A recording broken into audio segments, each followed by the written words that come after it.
Hello, good day kayo palha. Assalamualaikum. So ako po si Ryan at isa po akong OFW na nakabase po dito sa Kingdom of Saudi Arabia. So alam niyo ba guys, ito na yung pinakihintay nating lahat.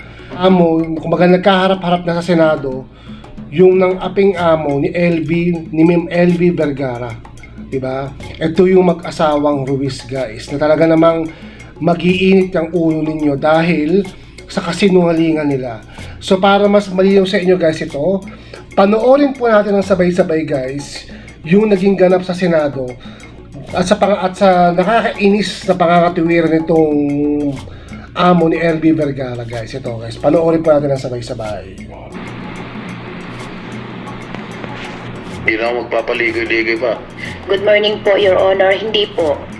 Saan ang galing yung mga sugat niya? Yung mga sugat niya po, yun yung tamad po siya maligo. Minsan inaabot ng apat na araw, 5 araw siya maligo. Tapos po, yung mga sugat-sugat po niya na yan, nakakamot niya po. Ibig mo sabihin, yung pagkapulag niya, na nakita niyo sa x-ray yung kanyang bungo, na deformed na yung kanyang ilong, dahil pangangamot niya. Hindi po. Oh, Yung pag-aaway nila magkakasama daw doon sa likod. Yung late ko na rin po nalaman, Your Honor, na nag-aaway-aaway pala sila sa likod kapag halimbawa magkakasama na po sila. Aling LV, meron ba kayong kaaway doon? Wala pong kaaway doon. Wala ko kayong kaaway. Opo. Ang sinasabi kasi ng amo mong babae, na si Ginang France, yung sanhi ng sugat mo ay dahil sa pangangamot mo raw. Hindi po yun totoo. At nag-aaway-aaway daw kayo nung magkakasama doon. Mga Hindi kasama po. mo doon. Hindi po. Your Honor, yun po yung at LB, alam mo yun, nung ginamit mo yung gamit ni GM at saka pinasok mo sa kwarto kaya sinuntok niya yung gilid ng kaliwang mata mo. Alin? Tiga at LB, alam mo po yun? You address the chair, okay? Ay, alam na po yun, hindi po yun totoo. Ikinakaila ni Aling LV yung sinasabi mo, France. Totoo po, Your Honor, na yung kasamahan niya po ang nagsuntok sa kanya ng kanyang mata, na kaliwang mata niya. Gawa po ng pinakalaman niya yung brief ng kasamahan niya, tapos ginamit niya po yung mga gamit niya at saka ginawang basahan yung mga damit. Tapos Your Honor, sabi nung boy namin na isa na yun, pinasok niya daw po siya sa kwarto.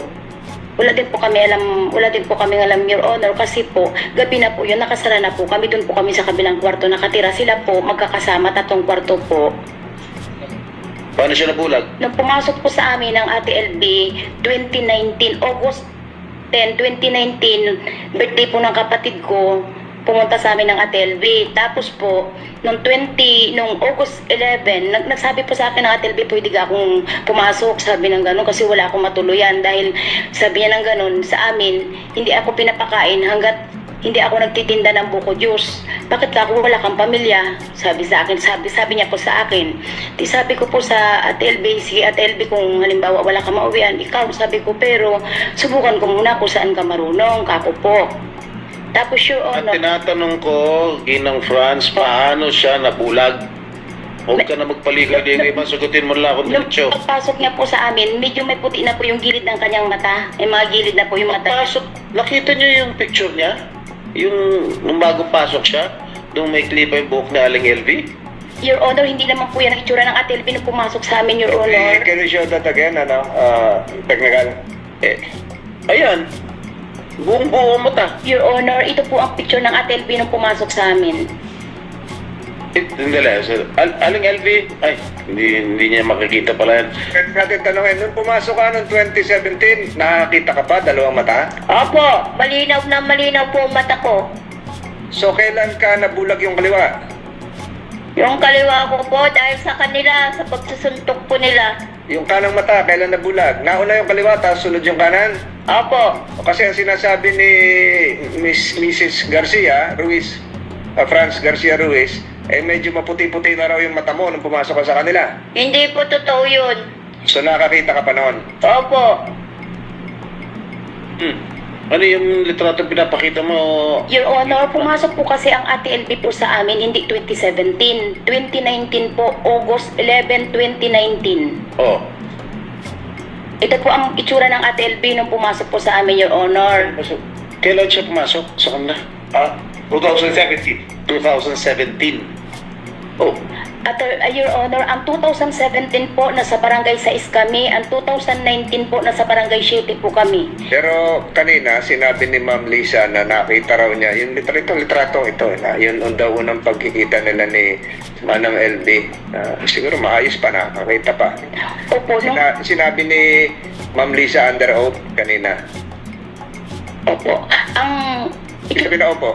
Ang itsura po ng ATLB nung pumasok sa amin, yung mata niya po, medyo may puti-puti na po yung gilid ng mata niya. Ngayon po, kaya po nagkaroon siguro ng damage dito sa gilid ng kanyang kaliwang mata. Gawa po nung pag-aaway nila nung isang boy namin. Late ko na rin din po nalaman na ganun nga po. Pero nakita ko nung pinag-usap po silang dalawa, ba't ka ako may ganyang ATLB? Nag-away po kami, sinuntok po ako ni GM, sabi niya po.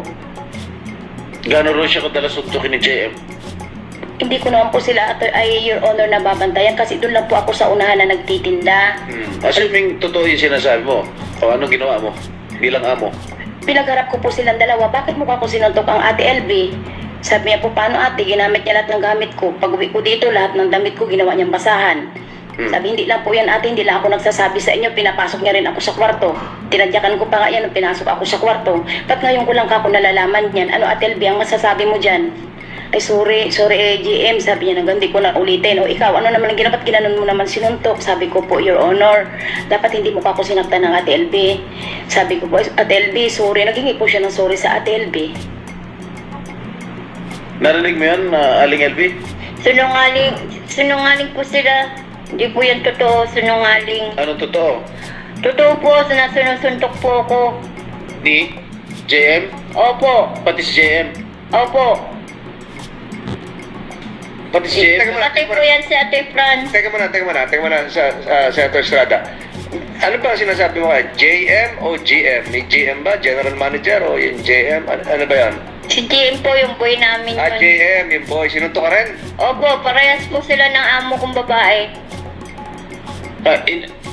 Bakit ka sinusuntok ng JM? Utos po ng amo ko. Your Honor, hindi po totoo yun kasi si GM po may gusto po siya kay GM. Sa katunayan nga po, pati yung bubong po namin sinunog ng ATLB dahil nagsisilo siya tungkol sa isang tindira po. Kasalista.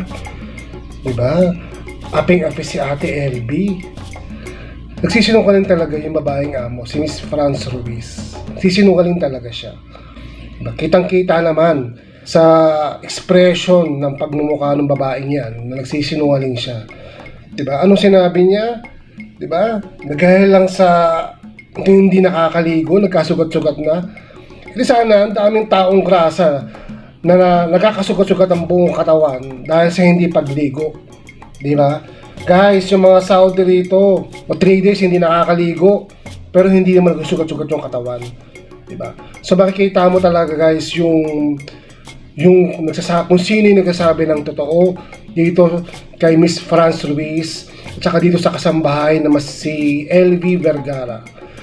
Makikita nyo guys sa inyo mismo, sa mata ninyo kung sino yung nagsasabi ng totoo between dito sa amo at saka sa katulong na binugbog.